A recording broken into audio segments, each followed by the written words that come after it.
बाबा की बाबा नीब करोरी महाराज के सारे ही भक्त जनों को मेरा हृदय से प्रणाम। बाबा नीब करोरी महाराज को अनेकों तरह के लोग वीडियो डालते हैं कि ऐसे अर्जी भेजें, वैसे अर्जी भेजें, पर इस पूरे विश्व में बाबा नीब करोरी महाराज ने किसी को भी ये जिम्मेदारी नहीं दी कि अर्जी आपकी हर मंगलवार को बाबा नीब करोरी महाराज के उस धाम में पहुंचा सके जिस धाम के लिए बाबा ने कहा।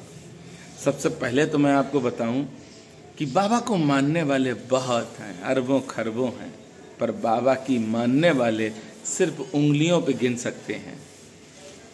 बाबा की मानने वाले बनो।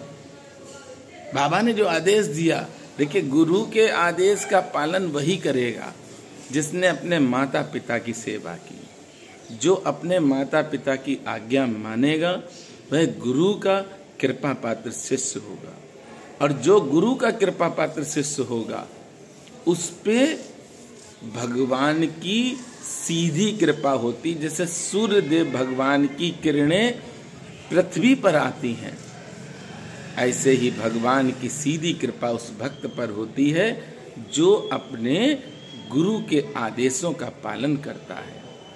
माता पिता से जब प्रेम करोगे तो परमात्मा आपके साथ होगा।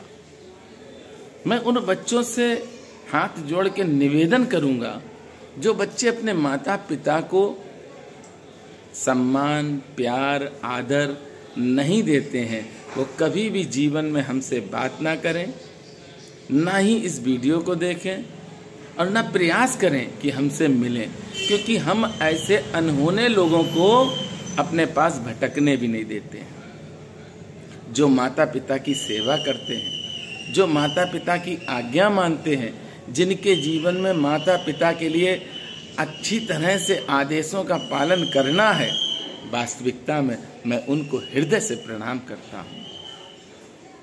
क्योंकि एक कहावत है, जब तुम अपने पापा के नहीं हुए, माँ के नहीं हुए, तो किसके होगे। जैसे बाबा महाराज की गुफा में हैं आप सब, परम सौभाग्यशाली हैं जो बाबा की गुफा के दर्शन भी कर रहे हैं। और अर्जी भेजने के लिए आप सबके निरंतर फ़ोन आते रहते हैं। तो मैं आप सबसे निवेदन करूंगा कि इस YouTube चैनल पर मैंने बहुत सी वीडियो डाली हैं जिसमें हमने बताया है कि बाबा नीब करोरी महाराज को आप अर्जी किस विधि से भेजेंगे, कब भेजेंगे। तो चलिए आज आपको हम फिर से बताते हैं किस तरह से अर्जी भेजें और कब भेजें। तो मेरा निवेदन तो आपने स्वीकार कर ही लिया होगा कि माता पिता की आपको सेवा करनी ही है। उसके बाद जो समय आपको मिला है उस समय में आप प्रयास करिए कि भगवान के नाम का सहारा लीजिए। जैसे आपको राम राम प्रिय है तो राम राम कहेंगे, राधे राधे प्रिय है तो राधे राधे कहेंगे, सीता राम प्रिय है तो सीता राम कहेंगे, राधे श्याम प्रिय है तो राधे श्याम कहेंगे, पर नाम जप अवश्य करेंगे। कलयुग केवल नाम आधारा, सुमिर सुमिर नर उतर ही पारा। कलयुग में नाम का प्रभाव बहुत बड़ा है। अब आप बाबा नीब करोरी महाराज को अर्जी कैसे भेजेंगे, ये आपके मन में आता है, आना भी चाहिए, क्योंकि आपने YouTube पर वीडियो देखी, अर्जी भेजने से ये होता है, अर्जी भेजने से वो हो जाता है, पर आपको अभी तक ऐसा नहीं मिला कि अर्जी आप मेरे पास भेज दें तो हम बाबा महाराज के धाम में भेज देंगे। निश्चिंत रहें, मैं आप सबकी सेवा करता हूँ। बाबा नीब करोरी महाराज के जो आदेशों का पालन करता है उसे पूर्ण रूप से स्वतंत्रता प्राप्त है कि वह हमको कुछ भी कह सकता है। जो बाबा के भक्त हैं मैं उनकी सेवा करता हूँ, इसीलिए मैं कहता हूँ कि मैं तो दास हूँ आप सबका। इस दास पर हमेशा प्रेम रखना, इस दास को कभी भूलना नहीं। बाबा नीब करोरी महाराज को आप अर्जी भेजेंगे, सुबह आप उठेंगे, जिस तरह से अपने घर के मंदिर में पूजा करते हैं वह अपने घर की पूजा करें। और जब पूजा करते होंगे तो दीपक भी जलाते होंगे। दीपक जलाएं। हनुमान चालीसा आपके घर में होगा। जब आप घर में पूजा के लिए बैठें तो एक कॉपी और पेन अपने पास आप रखेंगे। आपने अपने घर की दैनिक पूजा कर ली, उसके बाद आपको श्री हनुमान चालीसा हाथ में पकड़ना है। कम से कम 7 बार प्रतिदिन का संकल्प मन में लो और जिस दिन अर्जी भेज रहे हो उस दिन 7 बार श्री हनुमान चालीसा हाथ में पकड़ के पढ़ो। जितनी बार आपका हनुमान चालीसा का पाठ हुआ उतनी बार श्री हनुमान जी महाराज से विनती करो कि हे हनुमंत लाल जी, हे राम भक्त, आप मेरी अर्जी स्वीकार करो। श्री हनुमान जी महाराज से प्रार्थना कर लो, हनुमान चालीसा के साथ पाठ कर लो।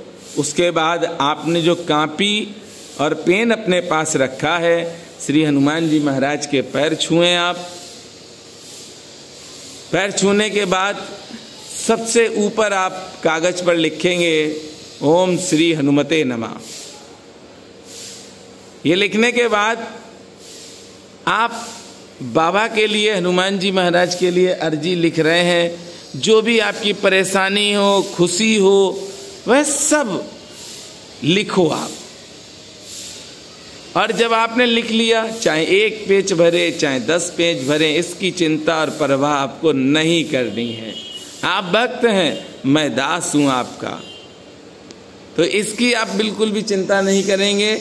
आप अर्जी लिखेंगे, लिखने के बाद उसकी फोटो खींच के मेरे व्हाट्सएप पर आप सेंड कर देंगे। और जो आपने अपने घर पर अर्जी लिखी है जिस कागज पर, वह कागज आप अर्जी वाला आप अपने घर के मंदिर में श्री हनुमान जी महाराज के पास में रख देंगे। और एक विश्वास रखना, क्योंकि प्रतिदिन आपको हनुमान चालीसा का पाठ करना है, तो एक विश्वास रखना कि अब हनुमान जी महाराज, बाबा नीप करोरी महाराज हमारी अवश्य सुनेंगे। तो मुझे लगता है कि अब आप बाबा महाराज को अर्जी भेजेंगे तो आपको किसी तरह की भी परेशानी नहीं होगी। पर एक और विशेष निवेदन है, आपका खान पान शुद्ध होना चाहिए। तामसी भोजन से बचो, क्योंकि तामसी भोजन करोगे तो आपके आगे टेंशनें रहेंगी। तामसी भोजन मन को भटकाता है, स्थिर नहीं रह पाएंगे, और जब स्थिर नहीं होंगे तो दुख भी रहेगा। इसलिए सुखी रहना है तो तामसी भोजन को छोड़ना। आप देखना आपके हृदय में परिवर्तन आने लगेगा। और इधर आप बाबा नीप करोरी महाराज को अर्जी भेज चुके हैं, तो अब तो ये मान ही लो कि चमत्कार नहीं, महाचमत्कार बाबा नीप करोरी महाराज करेंगे। पर एक और निवेदन है, जितना हो सकता वीडियो को शेयर करना, क्योंकि बहुत से भक्तों को भी नहीं मालूम है कि बाबा नीप करोरी महाराज के नीप करोरी धाम में अर्जी भेजें तो कैसे भेजें। आज आप सबको पता चल गया कि बाबा महाराज के धाम में अर्जी कैसे भेजेंगे। तो अब आप निश्चिंत होके बाबा नीप करोरी महाराज के लिए अर्जी लिखें और मुझ जैसे दास पर आशीर्वाद और अपनी कृपा बनाए रहें। जय सिया राम, जय हनुमान।